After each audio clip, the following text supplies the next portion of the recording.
Hi hello friends, welcome to Telugu address 123. మన channel subscribe చేసుకోండి, మన వీడియోను లైక్ చేయండి.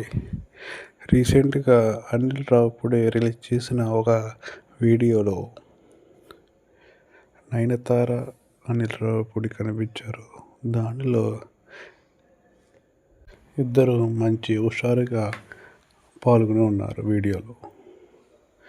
ఆ వీడియోలో ఏం జరిగిందంటే, నయనతార నీతో ఇంకోసారి కలిసి పనిచేయాలి అని ఉంది అని చెప్పేసి, ప్రమోషన్లో కూడా నేను పాల్గొంటాను అని చెప్పేసి ఆవిడ తన అభిప్రాయాన్ని వ్యక్తం చేసింది. అంటే వాళ్ళిద్దరూ చాలా చనువుగా సినిమాలో పాల్గొన్నట్టు తెలుస్తుంది. సో ఈ సినిమా పండగ బరిలో నిలిచింది, విజేతగా నిలుస్తుంది అని భావిస్తుంది తెలుగు అడ్రస్ 123. మరిన్ని వీడియోల కోసం లైక్ మరియు షేర్, సబ్స్క్రైబ్ చేసుకోండి ఫ్రెండ్స్. Okay, bye.